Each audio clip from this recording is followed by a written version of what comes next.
சங்கீதம் அதிகாரம் 24. பூமியும் அதின் நிறைவும் உலகமும் அதிலுள்ள குடிகளும் கர்த்தருடையது. அவரே அதைக் கடல்களுக்கு மேலாக அஸ்திபாரப்படுத்தி அதை நதிகளுக்கு மேலாக ஸ்தாபித்தார். யார் கர்த்தருடைய பர்வதத்திலே ஏறுவான்? யார் அவருடைய பரிசுத்த ஸ்தலத்தில் நிலைத்திருப்பான்? கைகளில் சுத்தமுள்ளவனும் இருதயத்தில் மாசில்லாதவனுமாயிருந்து தன் ஆத்துமாவை மாயைக்கு ஒப்புக்கொடாமலும் கபடாய் ஆணையிடாமலும் இருக்கிறவனே. அவன் கர்த்தரால் ஆசீர்வாதத்தையும் என் இரட்சிப்பின் தேவனால் நீதியையும் பெறுவான். இதுவே அவரைத் தேடி விசாரித்து அவருடைய சமூகத்தை நாடுகிற யாக்கோபு என்னும் சந்ததி.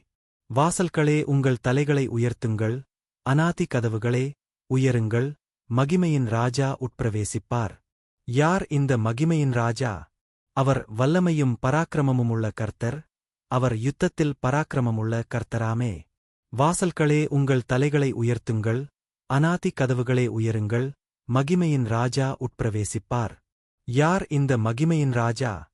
அவர் சேனைகளின் கர்த்தரானவர், அவரே மகிமையின் ராஜா. ஆமேன். ஆண்டவர் உங்களை ஆசீர்வதிப்பாராக.